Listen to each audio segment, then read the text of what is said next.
The morning sun was pouring through the blinds, casting bright, golden lines across the bedroom floor. For Jenny, the light felt like a promise. Today was not just another Tuesday. It was the day she was going to make something special happen. She sat up in bed and stretched, feeling the excitement buzzing in her chest like a happy little bee. She reached over to her nightstand and picked up the small, laminated card where she kept her picture of the music box.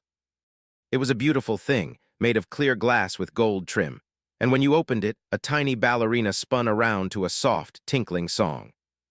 She had seen it in the window of the antique shop 3 blocks away, and she knew immediately that it belonged to her father. His birthday was coming up next week, and Jenny wanted to be the one to give him a surprise that would make his eyes crinkle up the way they did when he was really happy. Swinging her legs out of bed, Jenny padded over to her closet. She took her time choosing her clothes. Today was a day for looking professional and capable. She picked out her favorite blue blouse, the one with the small white flowers, and her dark dress pants. She buttoned the buttons with care, making sure they were straight. She stood in front of the mirror and brushed her long hair until it shone. Looking at her reflection, she practiced her serious face. She wanted the people at the bank to see a woman, not a child. She wanted them to see someone who had a job and a life and a plan. Jenny worked at the local flower shop 3 days a week, watering the plants and arranging the vases. She loved her job and she loved earning her own money. It made her feel tall. The music box cost $75. It was a lot of money, but Jenny had been saving for months. Every time she got paid, she took a portion of her check and put it into her account. She kept a special notebook where she wrote down the numbers. She had checked her balance on the app on her phone just last night. $82.50. That meant she could take out $75 and still have a little bit left over. It was a perfect plan. She walked into the kitchen.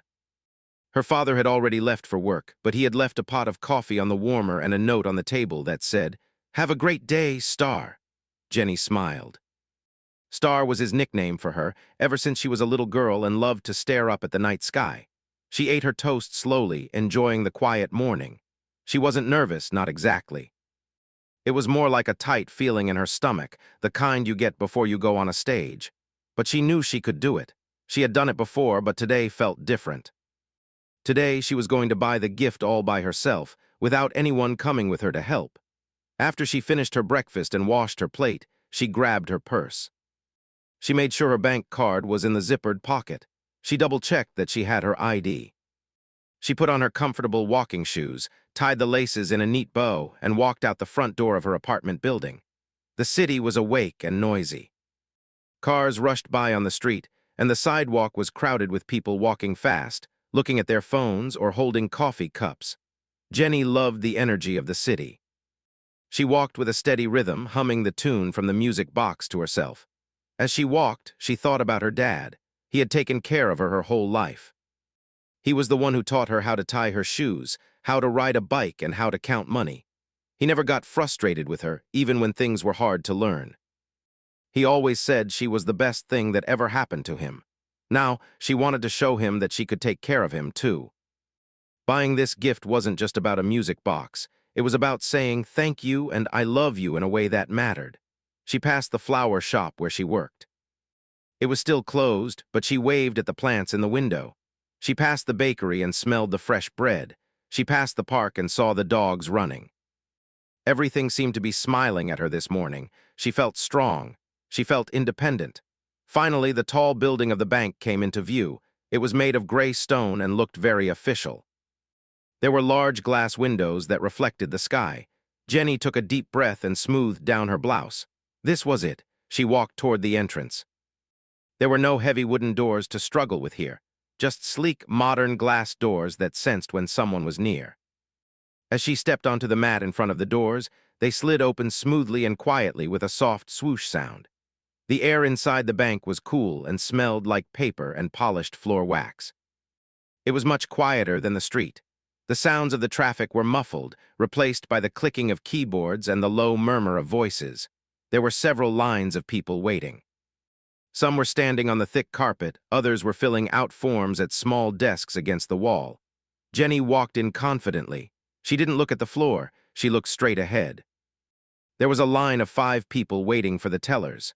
Jenny took her place at the back of the line. She stood with her feet shoulder-width apart, holding her purse tightly with both hands. She watched the people in front of her. There was a man in a suit checking his watch, looking impatient. There was an older woman writing something on a deposit slip. Everyone looked busy, lost in their own worlds. Jenny didn't mind. She just focused on her breathing, in and out. She rehearsed the words in her head one more time. "I would like to withdraw $75, please."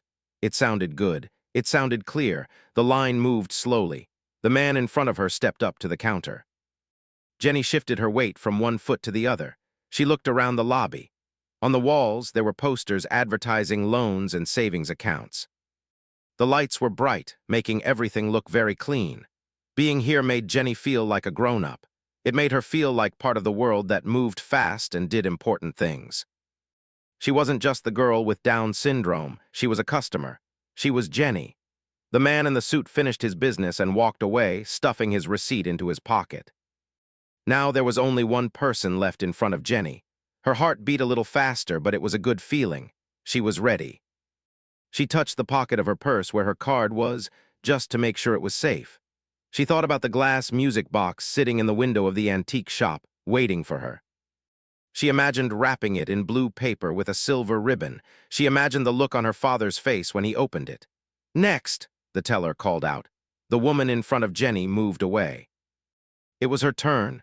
Jenny took a step forward, leaving the safety of the line and walking into the open space in front of the counter. She could see the teller now. He was a man with thinning hair and a name tag that said Steve. He didn't look up right away. He was busy typing something on his keyboard. Jenny waited politely. She knew how to wait. She stood there, tall and proud, ready to do what she came to do. The glass windows of the bank let in the morning sun, lighting up the dust motes dancing in the air around her. For a moment, everything was perfect.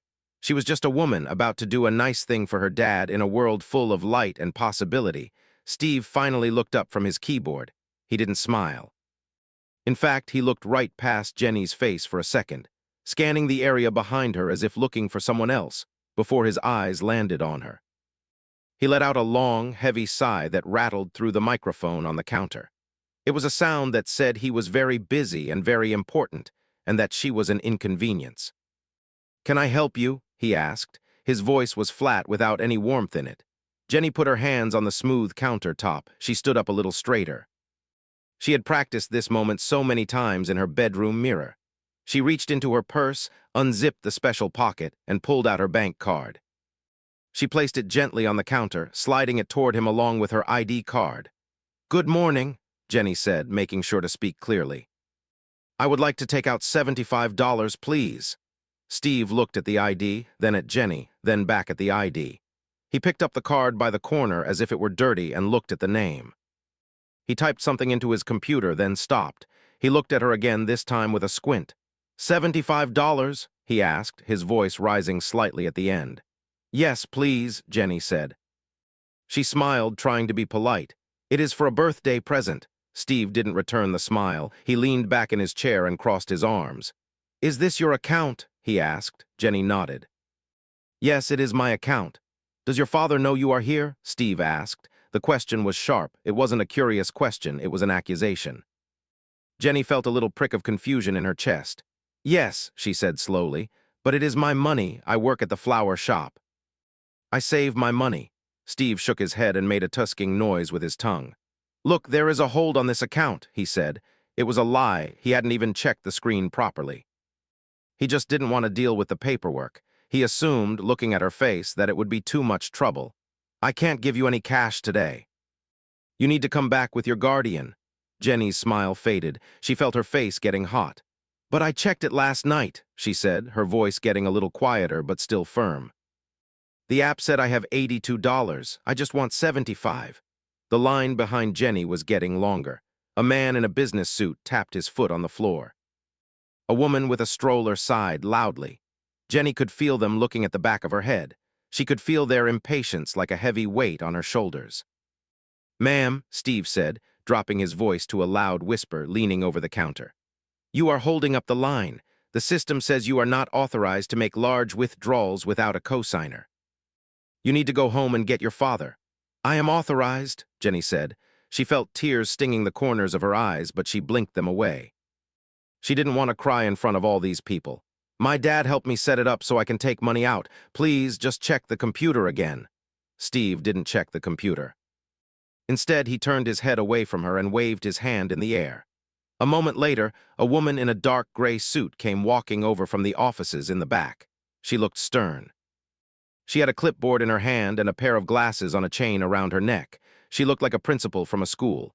Is there a problem, Steve? The woman asked. Yes, Ms. Holloway, Steve said, gesturing toward Jenny. This young lady is trying to take out cash, but she doesn't understand the account rules. She's getting agitated. Ms. Holloway looked down at Jenny. She didn't smile either.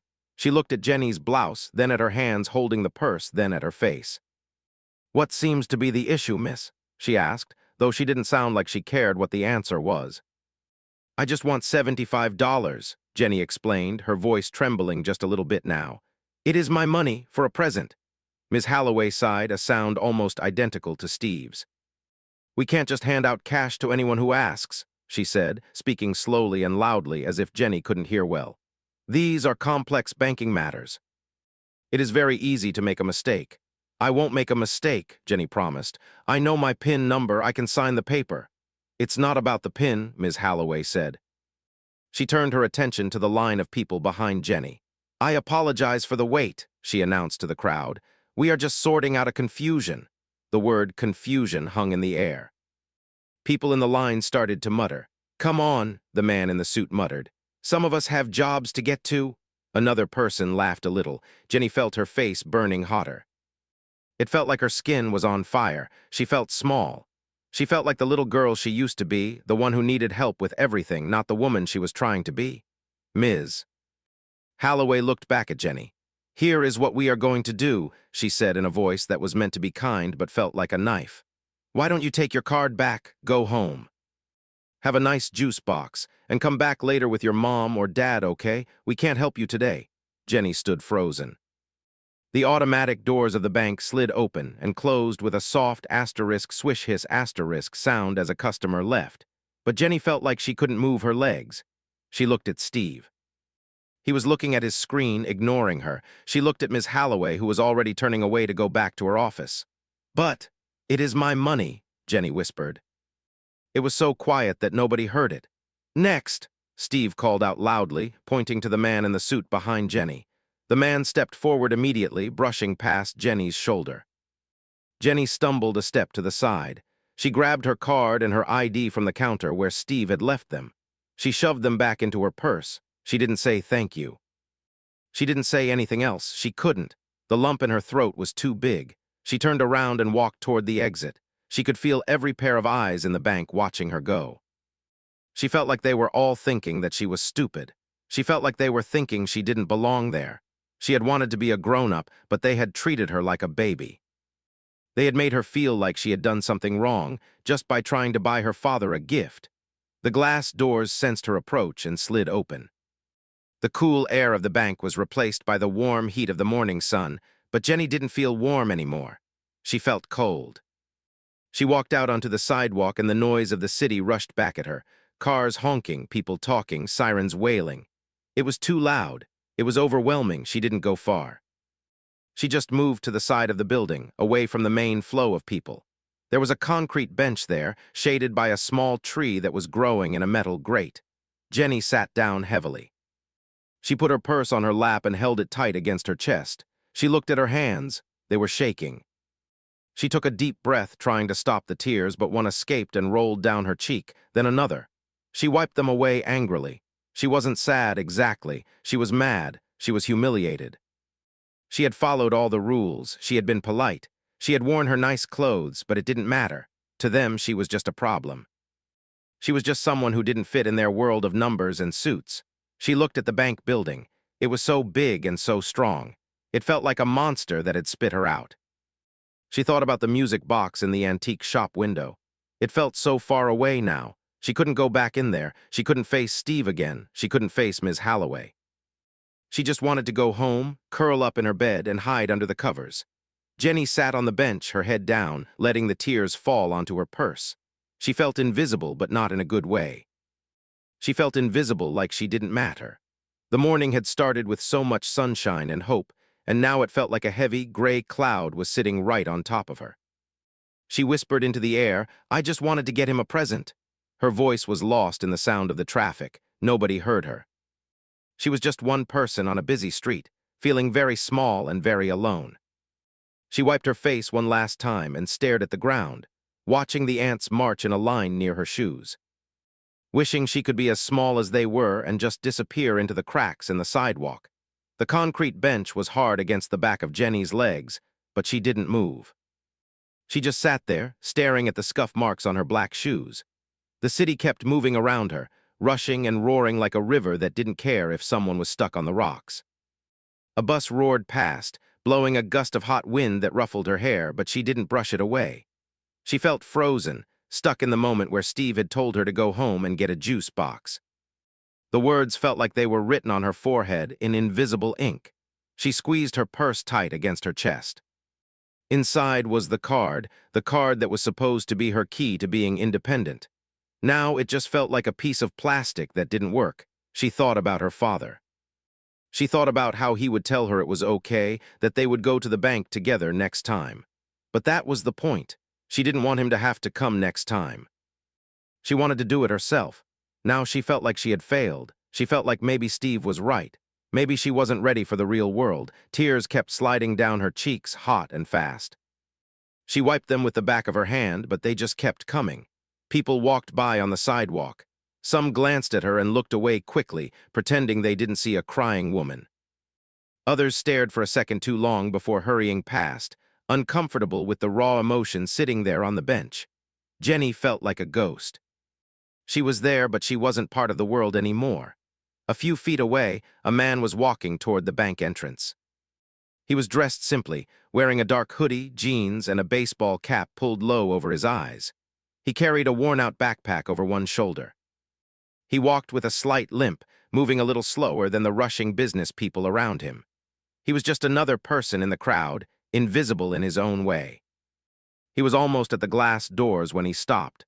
He paused mid-step and turned his head.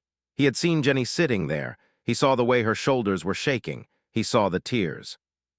Most people would have kept walking. They would have thought it was a family argument or a bad day and moved on. But this man didn't. He stood there for a moment, watching her. He saw that she was alone. He saw that she wasn't just crying, she was crumbling.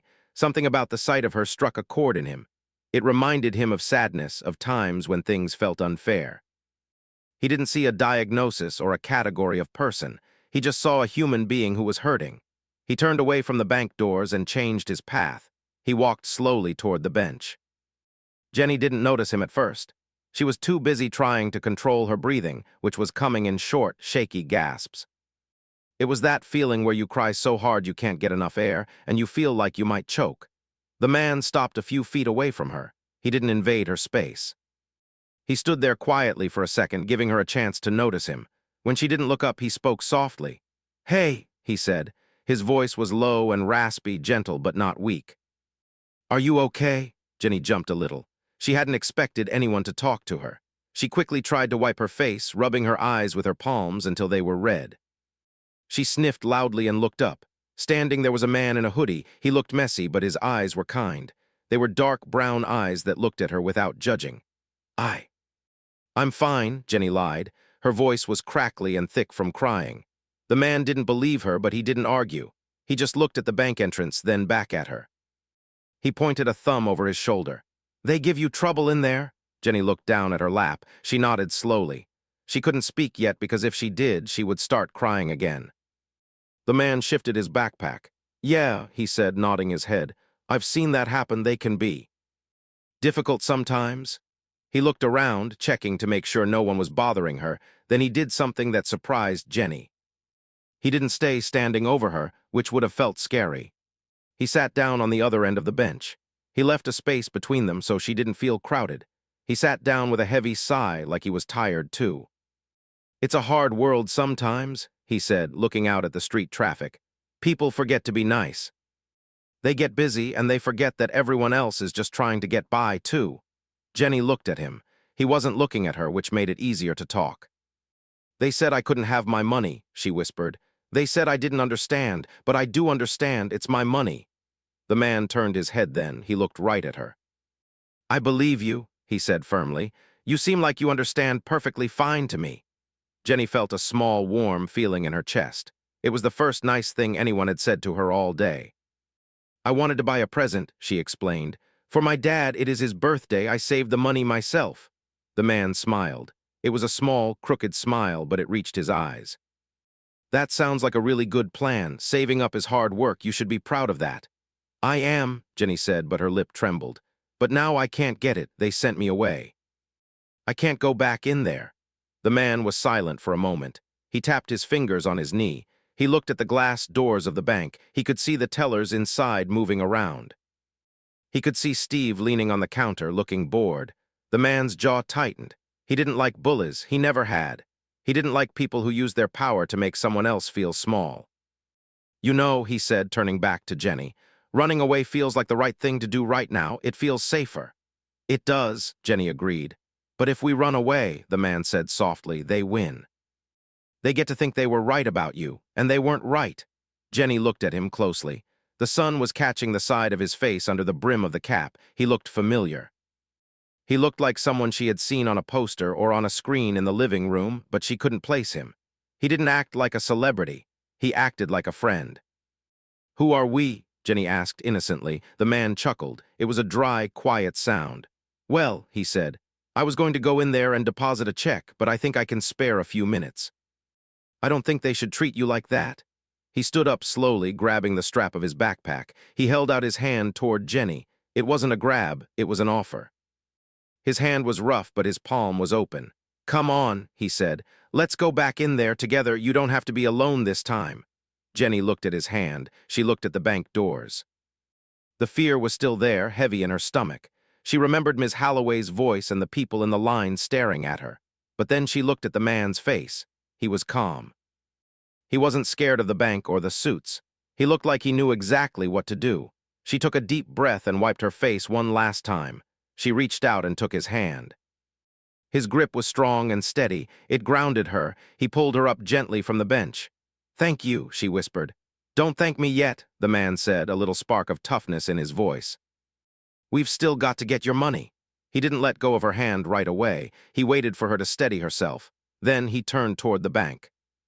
Jenny walked beside him, feeling a little bit of her courage coming back. She wasn't just Jenny, the scared girl, anymore. She was Jenny, and she had a giant walking next to her. She didn't know who he was yet, but she knew one thing for sure. He was the only person in the whole city who had stopped to help. And that made him the most important person in the world to her right now. They walked toward the glass doors, and this time, Jenny didn't look down at her shoes. She looked straight ahead. The glass doors slid open again, the same soft swoosh sound from before, but this time everything felt different. When Jenny had walked in 20 minutes ago, she had felt alone and small, like a leaf blown around by the wind. Now she had a rock beside her. The man in the hoodie walked with a steady, calm pace. He didn't rush, but he didn't hesitate either. He kept his hand on her shoulder, not pushing her, just letting her know he was there. The touch was light, but it felt like armor. Inside, the air was still cool and smelled like paper, but the noise level changed. As they walked past the line of people, heads started to turn. It wasn't just Jenny this time. People were looking at the man. Jenny saw a woman in the line nudge her husband and whisper something behind her hand. The husband's eyes went wide and he stared openly. Jenny didn't understand why everyone was staring at this messy-looking man in the baseball cap, but she felt the energy in the room shift. It became electric. They walked right up to Steve's window. Steve was busy typing, his head down. He didn't look up immediately. When he finally did, he sighed that same heavy, annoyed sigh he had given Jenny earlier. He looked at Jenny, then his eyes moved to the man standing next to her. Steve's face froze. His mouth opened just a little bit and then closed again. He stopped typing. His fingers hovered over the keys like he had forgotten how to use them. "I told you to leave," Steve said to Jenny, but his voice wasn't loud and confident anymore. It was wobbly. He was looking nervously at the man in the hoodie. "Sir, is there a problem? Do you need help with something?" The man ignored Steve. He looked down at Jenny. "Is this the man?" he asked her quietly. Jenny nodded, clutching her purse.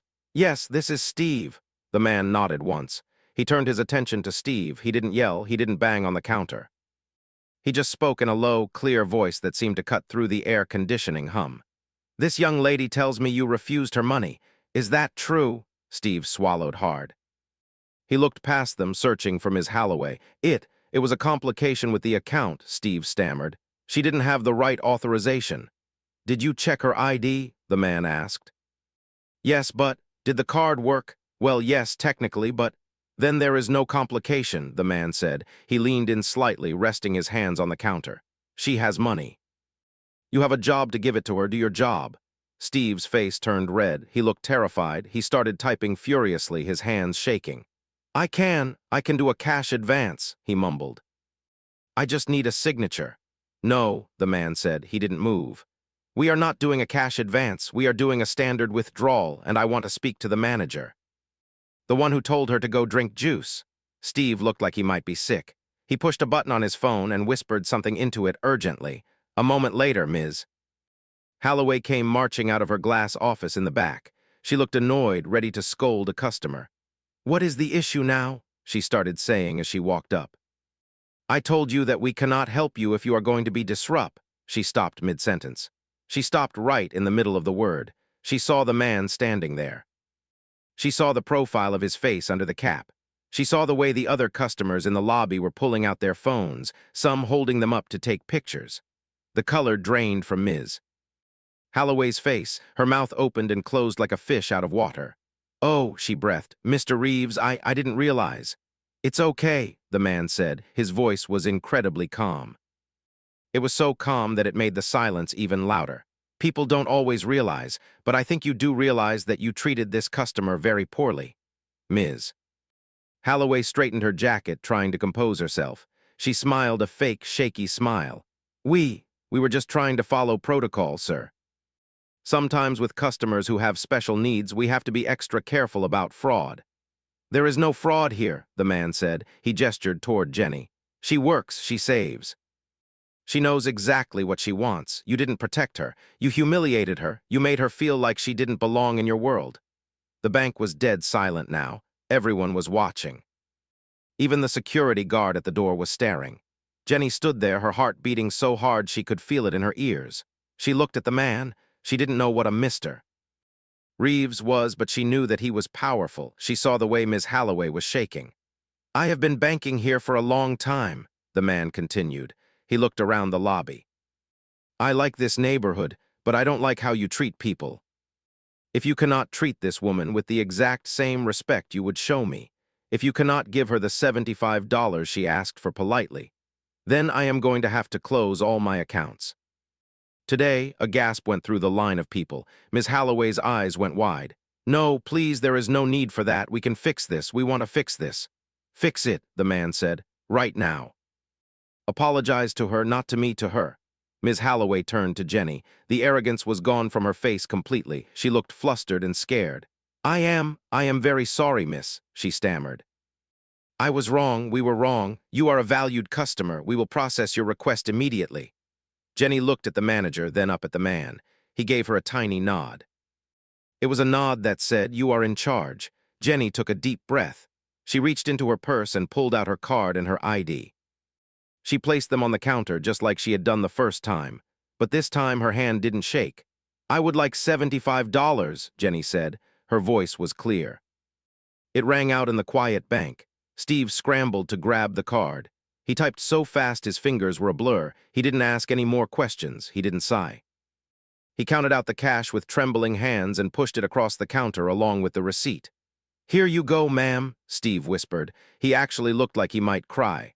Jenny took the money. She counted it, 1, 2, 3, all the way to 75. It was all there. She put it in her purse and zipped it up tight. She looked at the man. He was already turning away, ready to leave. He didn't wait for a thank you from the staff. He didn't wait for them to offer him free coffee or apologize to him again.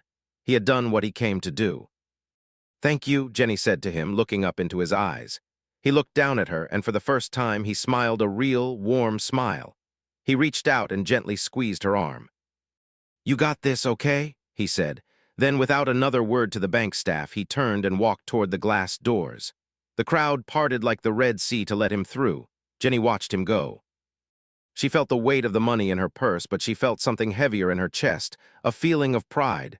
She had done it. She had gotten the money. But more than that, she had seen someone stand up for her. She had seen someone make the bullies back down. And for the first time that day, she wasn't the one who was scared. The automatic glass doors slid shut behind Jenny, cutting off the cold air and the silence of the bank. The noise of the city street rushed back in to meet her, honking horns, the chatter of pedestrians, the wail of a siren in the distance. But it didn't feel overwhelming anymore. It felt like music. She took a deep breath, filling her lungs with the warm air. She had done it. She had walked in there, faced the people who scared her, and she had won. She looked down the sidewalk. The man in the hoodie was already a block away, moving with that easy, rolling walk of his. He wasn't hurrying. He wasn't looking for applause. He was just leaving. Jenny suddenly realized she hadn't said thank you properly. She hadn't told him what this meant to her. She clutched her purse tight and started to run. "Wait," she called out, but her voice was lost in the traffic. She ran faster, her shoes hitting the pavement. "Wait, please." The man must have heard her, or maybe he just sensed her coming. He stopped near a newsstand and turned around slowly. He waited as she caught up to him, panting slightly. She stopped in front of him, smoothing her hair. I forgot to say thank you," she said, looking up at him. "You saved me." The man shook his head. He reached up and adjusted the brim of his baseball cap. "I didn't save you, Jenny," he said. He had a gentle way of speaking, like he was sharing a secret. "You were the one who walked back in there. I just walked with you. You were the brave one." Jenny felt a blush rise on her cheeks. "I was scared," she admitted. "That's okay," he said. "Being brave doesn't mean you aren't scared. It means you do it anyway." He looked at her for a moment, his dark eyes kind. Then he reached into the pocket of his jeans. He pulled out a folded bill. It wasn't a $5 bill or a $10 bill. It was a $100 bill. He held it out to her. Jenny looked at the money, then shook her head. "No, I can't. I have my money. I have enough for the present." "Take it," he said softly. He pushed it into her hand. "Don't spend it on the music box. Buy the matching earrings or buy something for yourself. You deserve a treat after today." "I can't take this," Jenny said, trying to give it back. "Please," he said. He closed her fingers over the bill with his own hand. His hand was warm and rough. "It would make me happy, and don't tell anyone I gave it to you. Tell them you saved even more than you thought. Tell them you are a super saver." Jenny looked at the money in her hand. It felt like magic. "Okay," she whispered. "Thank you. You're welcome," he said. "Have a great birthday, Jenny. Give your dad a hug from me." He turned and walked away then. He didn't look back. He just blended into the crowd, becoming just another person on the street. But Jenny knew he wasn't just another person. She watched him until he turned a corner and disappeared. She stood there for a long time, holding the $100 bill tight in her hand. She felt different. She felt taller. The world didn't feel like a place where she would be bullied anymore. It felt like a place where she had a friend, a secret guardian angel in a hoodie. She put the money safely in her purse with the rest of the cash. Then she turned and walked toward the antique shop. The walk seemed shorter this time. The sun was higher in the sky and the shadows were shrinking. When she reached the shop, she saw the music box still sitting in the window. The light was hitting the glass, making it sparkle. She opened the shop door. A little bell rang above her head. The shop smelled like old books and vanilla. An old man with glasses was behind the counter. He looked up and smiled. "Hello," he said. "Hello," Jenny said. Her voice didn't shake.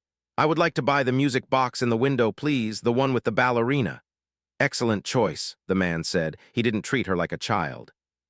He treated her like a customer. She bought the music box. Then she remembered the man's words.